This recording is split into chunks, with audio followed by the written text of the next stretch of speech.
अखिलेश किसान की कहानी, मिट्टी की महक और संघर्ष की दास्तान। अध्याय 1। सूखा खेत और सूखी उम्मीदें।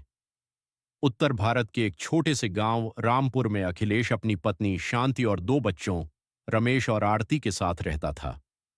अखिलेश के पास विरासत में मिली सिर्फ 2 एकड़ जमीन थी। वह जमीन सिर्फ मिट्टी का टुकड़ा नहीं, बल्कि अखिलेश के पूर्वजों की निशानी और उसके जीवन का एकमात्र सहारा थी। रामपुर गांव पूरी तरह से मानसून पर निर्भर था।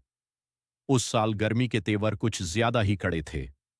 जेठ का महीना बीत चुका था, लेकिन आसमान में बादलों का नामो निशान नहीं था। अखिलेश रोज सुबह उठकर अपनी फटी हुई चप्पलों को पहनता, हाथ में कुदाल लेता और अपने सूखे पड़े खेत की मेड़ पर जाकर बैठ जाता। जमीन में बड़ी बड़ी दरारें पड़ चुकी थीं, मानो वह पानी के लिए अपना मुंह खोले चिल्ला रही हो। शांति अक्सर कहती, अखिलेश, इस बार बिना सिंचाई के बुवाई कैसे होगी? पड़ोस के खेतों में तो ट्यूबवेल है, हमारे पास तो सिर्फ इन आंखों के आंसू हैं। अखिलेश आसमान की तरफ देखते हुए गहरी सांस लेता और कहता, शांति, भगवान के घर में देर है, अंधेर नहीं। बादल आएंगे, मेरी मिट्टी की प्यास जरूर बुझेगी।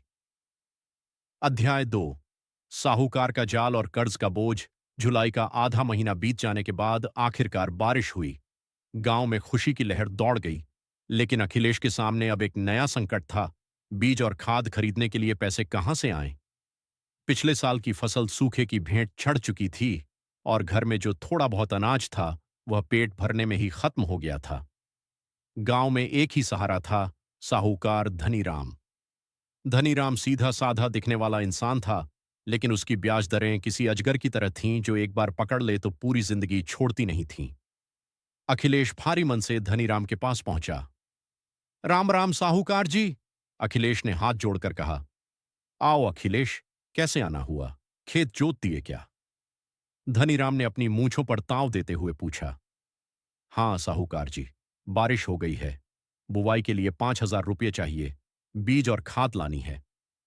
धनीराम ने अपनी बही खाता खोला और कहा, पैसे तो मिल जाएंगे अखिलेश, लेकिन ब्याज 5 रुपये सैकड़ा लगेगा। और हाँ, अगर फसल अच्छी हुई तो सबसे पहले मेरा कर्ज चुकाओगे। अखिलेश के पास कोई और रास्ता नहीं था। उसने अंगूठा लगाया और पैसे लेकर बाजार की तरफ दौड़ पड़ा। उसे लग रहा था कि उसने पैसे नहीं, बल्कि अपनी आजादी गिरवी रख दी है। अध्याय 3।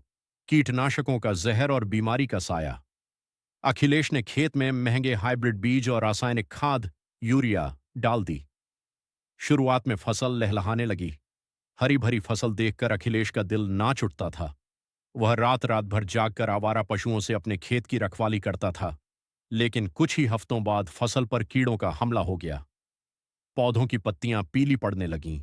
घबराकर अखिलेश फिर से कर्ज लेकर बाजार से तेज रासायनिक कीटनाशक खरीद लाया।